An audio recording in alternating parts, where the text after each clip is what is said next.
Hello friends, this is our lecture, uh, which is the eighth part of the chapter Nature and Significance of Management.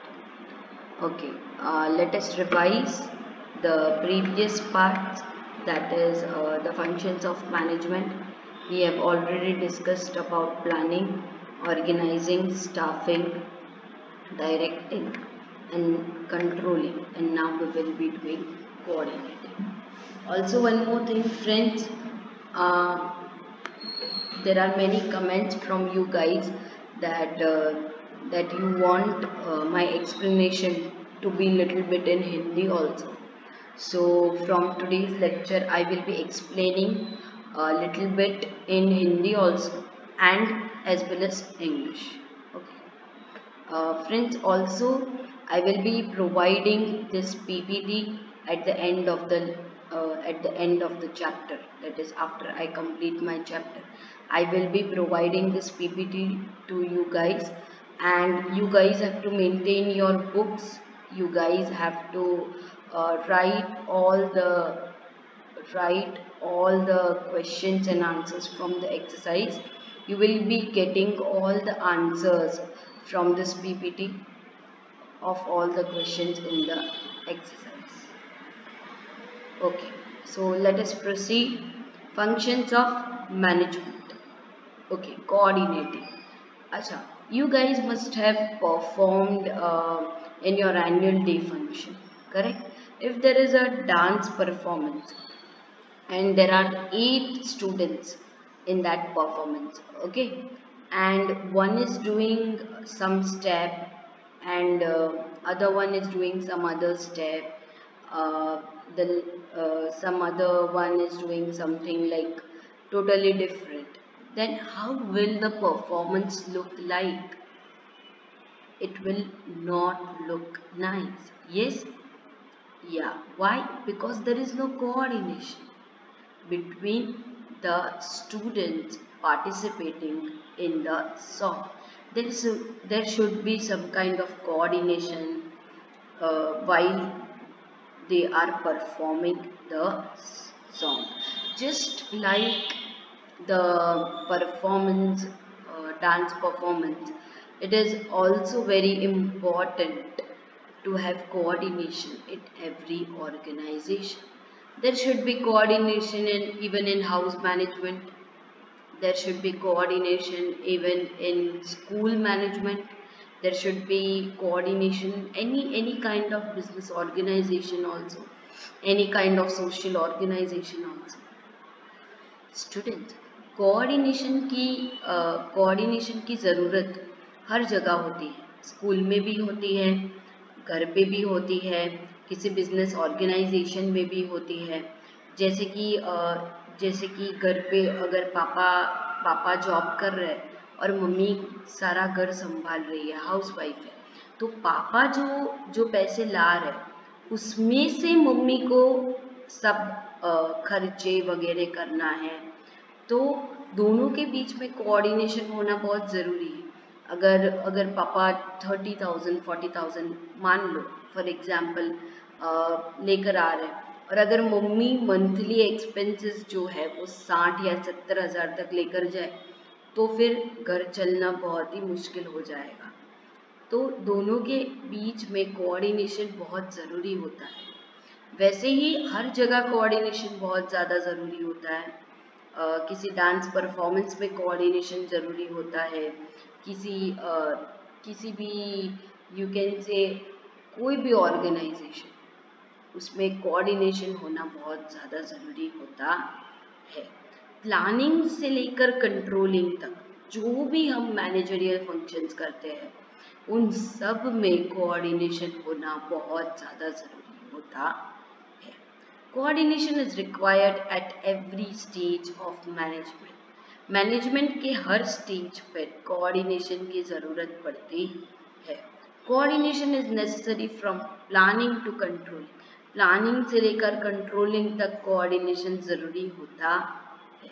Coordination gives a sort of assurance for the accomplishment of objectives. Coordination से क्या मिलता है?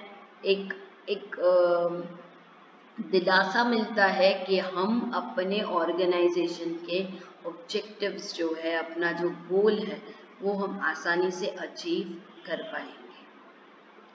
No work remains incomplete or no work is duplicated and thus the work becomes easy. उसकी वजह से क्या होता है? कोई भी वर्क इनकम्प्लीट भी नहीं रहता और कोई भी वर्क डुप्लीकेटेड माने दोबारा से कोई कर रहा है वैसा कोई और करे, उसे डुप्लीकेशन कहते हैं. ठीक है, तो वो भी नहीं होता और काम कैसे हो जाता है? बहुत ही आसानी से हो जाता है. कोऑर्डिनेशन का मीनिंग क्या है? To bring coordination and harmony among different functions carried out by different departments in the business unit is called coordination. Coordination का मीनिंग क्या है? कोऑर्डिनेशन लाना, हार्मनी लाना. आपने सुना होगा peace and harmony, peace and harmony, बार बार ये दोनों वर्ड्स एक साथ आते हैं. हार्मनी यानी सब आसानी से हो जाना.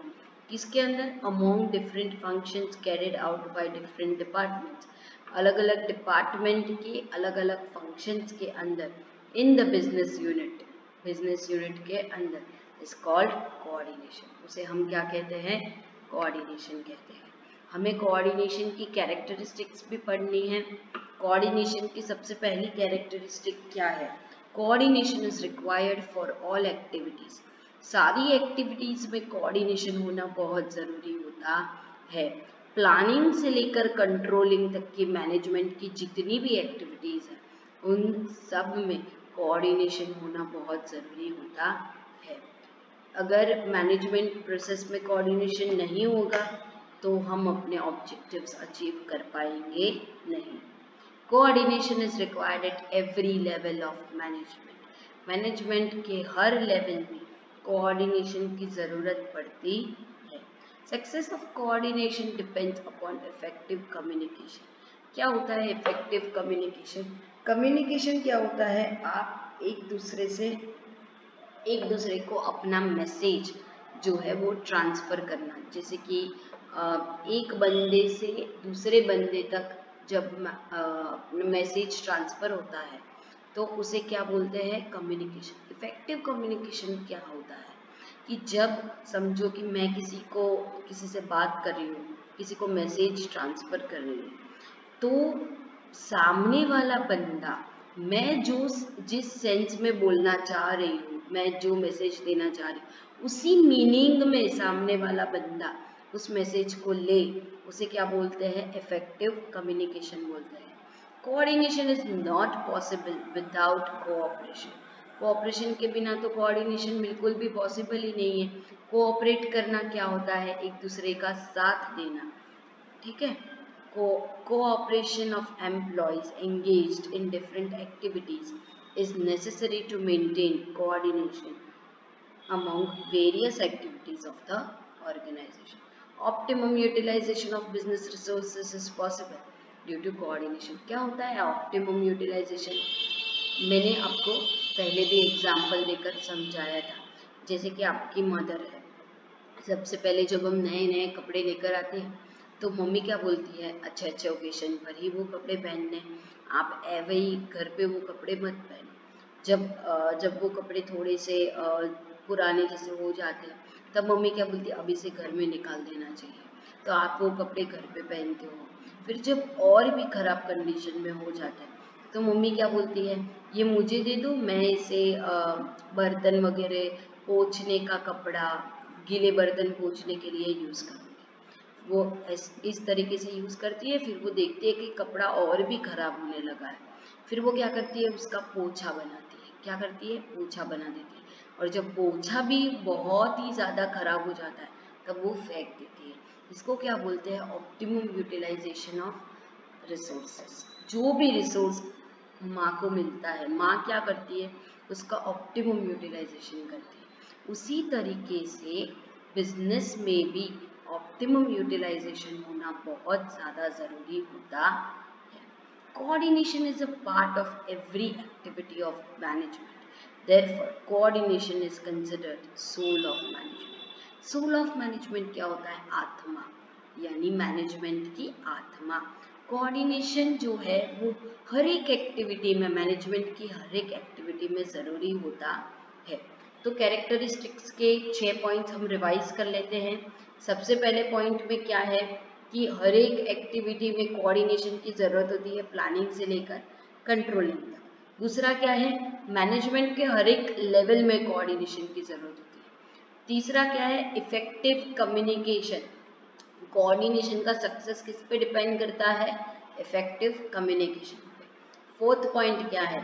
कोऑर्डिनेशन कोऑपरेशन के बिना हो सकता नहीं है, ठीक है। फिफ्थ पॉइंट क्या है? ऑप्टिमम यूटिलाइजेशन ऑफ रिसोर्सेज, ठीक है, वो कोऑर्डिनेशन के बिना इम्पॉसिबल है। Coordination is a part of every management activity. Management की हर एक एक्टिविटी का पार्ट क्या होता है? कोऑर्डिनेशन। तो ये है हमारे 6 points of coordination. Moving on, importance क्या है कोऑर्डिनेशन का? Coordination makes management functions like planning, सबको पता है मैनेजरियल फंक्शंस कौन कौन से है? सबसे पहले प्लानिंग, दूसरा ऑर्गेनाइजिंग, तीसरा डायरेक्टिंग, चौथा कंट्रोलिंग और फिफ्थ वन होगा कोऑर्डिनेशन एक्सेट्रा इफेक्टिव। तो ये सेम पॉइंट है, इम्पोर्टेंस के जो पॉइंट्स है ऑलमोस्ट सिमिलर है किसके पॉइंट्स के साथ? अपने कैरेक्टरिस्टिक्स के साथ। अगर एग्जाम में आपको इम्पोर्टेंस पूछा है और गलती से आप वो आंसर गलत भूल गए हो तो आप कैरेक्टरिस्टिक्स के पॉइंट्स थोड़े से अलग करके लिख सकते हो, ठीक है। Coordination makes management functions like planning, organising, directing, controlling effective. वो क्या हो जाता है? सारे इफेक्टिव होते हैं। Coordination makes possible all business activities, ठीक है।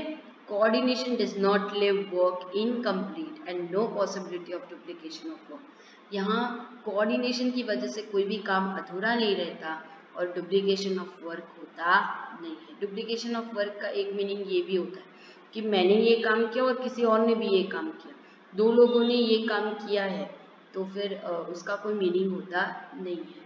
किसी एक ही बंदे को ये काम करना था, समझ में आया? अगर कोऑर्डिनेशन होता तो दोनों जन ये काम करके अपनी एनर्जी और टाइम वेस्ट करते। Coordination maintains harmony among various departments of management. Management के बहुत सारे डिपार्टमेंट है, उसमें हार्मनी आती है कोऑर्डिनेशन की वजह से, ठीक है, सारा काम आसानी से हो जाता है। Coordination enables to maintain a balance between order and time of business activities performed by various departments। देखो, आप अगर एग्जाम पेपर लिखने बैठे, ठीक है, तो आप एग्जाम का पेपर लिख रहे हो, ठीक है, अभी वहाँ पर एक टाइम होता है कि 100 मार्क का पेपर है तो आपको 100 मार्क का पेपर 3 घंटे में खत्म करना है, ठीक है। आप वो पेपर अगर 4 घंटे लोगे खत्म करने के लिए तो वो गलत, मतलब वो पेपर एग्जामिनर जो है जैसे ही 3 घंटा खत्म होगा वो पेपर ले लेगा, ठीक है। तो एक बैलेंस होना चाहिए टाइम का और ऑर्डर का। जैसे अपने एग्जाम में कैसा होता है, क्वेश्चन नंबर 1 है, उसके अंदर ABCD 4 क्वेश्चन है, ठीक है। तो आप क्वेश्चन नंबर 1 अगर अटेम्प्ट कर रहे हो, अगर आपने क्वेश्चन नंबर 1 वहाँ पे लिख दिया है तो उसका A, B, C और D खत्म होने के बाद ही आप क्वेश्चन नंबर 2 स्टार्ट करते हो, राइट। हाँ, आपको चाहिए तो आप D पहले लिख सकते हो, उसके बाद में C लिख सकते हो, ऐसा आप कर सकते हो, ठीक है। ऑर्डर, अंदर का ऑर्डर चेंज कर सकते हो, मगर एक क्वेश्चन जो आपने स्टार्ट किया है वो आपको पूरा खत्म होने के बाद ही दूसरे क्वेश्चन पे जाना होता है। आप अधूरा रख के दूसरे क्वेश्चन पे जा सकते नहीं हो, ठीक है। तो ऑर्डर और टाइम दोनों बहुत ही इम्पोर्टेंट होते। Coordination leads towards the accomplishment of pre decided objectives. Pre decided सबको पता है, ऑब्जेक्टिव्स जो होते हैं आप काम स्टार्ट करने से पहले गोल डिसाइड करते हो। जैसे कि 12th स्टैंडर्ड की प्रिपरेशन स्टार्ट करने से पहले आपने डिसाइड किया कि आपको 85% लाना है, आपको 75% लाना है, व्हाटएवर। तो वैसे ही कोऑर्डिनेशन क्या होता है, accomplishment of pre decided objectives. वो ऑब्जेक्टिव्स जो कि पहले से डिसाइडेड होते we will end our lecture for today. अगर आपको मेरा ये वीडियो अच्छा लगा हो तो प्लीज़ मेरे चैनल को सब्सक्राइब करें और लाइक करें और बेल आइकन दबाएं। Thank you.